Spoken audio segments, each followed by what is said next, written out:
Scorpio season has arrived. Here's a little bit about you, Scorpio, and here is a sneak preview about what we can expect for 2021 Scorpio season.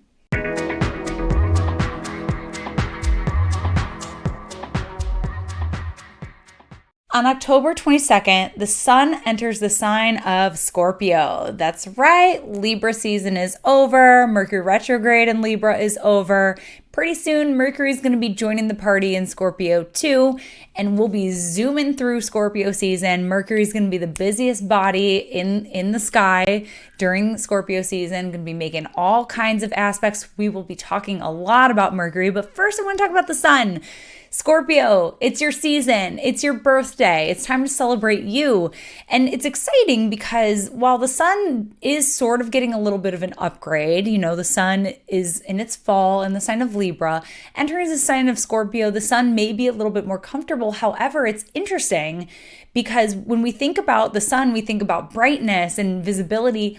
When we think about Scorpio, we think about the scorpion who really prefers the shadows because the sun is just too much. It's just too much heat for that little scorpion. On that note, it's so interesting to think about the element of water because Scorpio is a water sign. It is fixed water, fixed meaning that we are in the middle of the season right now. So if you're here with me in the Northern Hemisphere, it is the peak of fall. It is fixed energy, which means that we are really in it. So Libra season started the fall season for us, and Scorpio is just like, we're in the thick of it. Like we're committed, fixed signs are very committed. And so we are in the thick of fall, fixed water. But going back to water for a moment, we're thinking about water and you think about the scorpion and there's a complete lack of water. And that's the thing that's most interesting about the sign of Scorpio is that we are very much aware that there is not any water. And that's kind of the issue.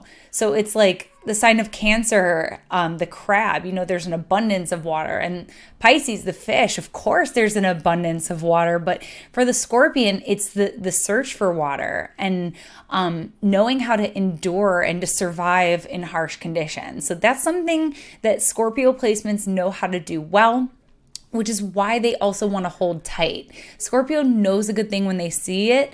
And that's why sometimes it can be scary, to feel like we need someone and can we trust that person or can we trust that thing? And that's why Scorpios do have like a reputation for being able to sabotage a good thing before it like gets really bad. Scorpio sees the signs and they're like, I want to be in control of this. I don't want to be let down. So I'm going to walk away. I'm going to be the first to walk away because I know how to do that. And to protect myself. But when they're not walking away, Scorpios are incredibly loyal, some of the most enduring, capable, determined, tenacious. Once the scorpion sets their sight on something, there's really nothing that can get in their way. They'll do anything to attain that and to keep it going. There's a fierce loyalty, and just like a fierce commitment that Scorpios have to one another. And you know how Scorpios really tend to bond with one another? They tell each other secrets because it's like, I trust you and then you trust me and I won't tell a soul and you won't tell a soul. And that's why Scorpios sometimes tend to gravitate toward one another.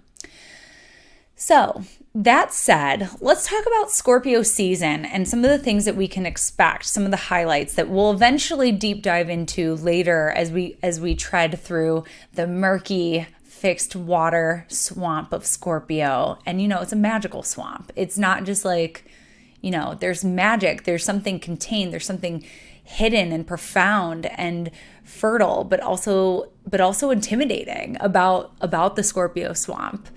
So we want to tread carefully. But some of the things that we can expect and look forward to some degree, the Scorpio season is we're going to see the eclipses begin. So we're going to have our first lunar eclipse on November 19th, and that is going to start a new 18-month cycle of eclipses in and activating the Taurus-Scorpio polarity. So we've had the last 18 months of eclipses happening in Gemini and Sagittarius. Here we're going to start to see the shift. So we're going to get one in the sign of Taurus. We're going to have, like the lunar eclipse It's going to be in the sign of Taurus. It's going to be activating the fixed star algol. So we'll have so much to discuss there in time. And then the next one will be the last ever eclipse for another 8 years in the Gemini Sagittarius polarity. And that is going to be a solar eclipse in the sign of Sagittarius.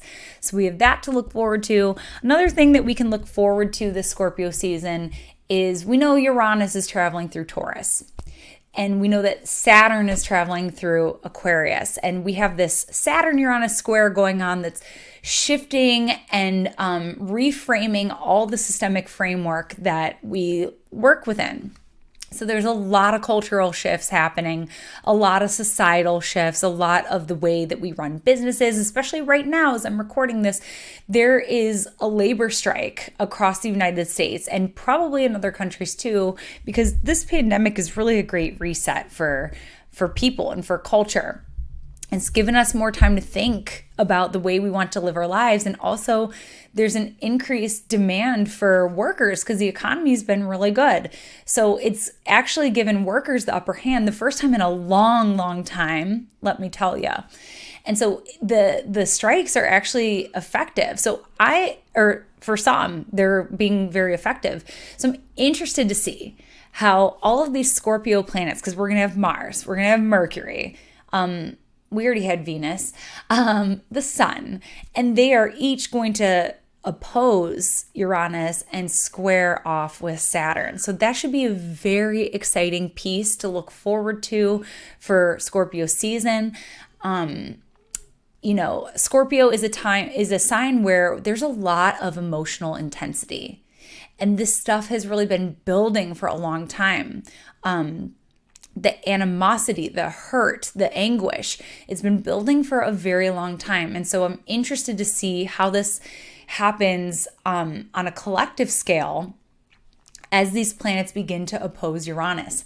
So we'll hang tight, we'll wait and see, and I will connect with you on each of those aspects as we get closer. And that is a little bit about Scorpio season and what it has in store. And that was your Scorpio season astrology shot of the day. Thank you so much for joining me today. For more astrology in your world, you can connect with me on all platforms at Astro Catherine, or visit me at my website where you can book your next reading, and I look forward to discussing your chart with you in more detail.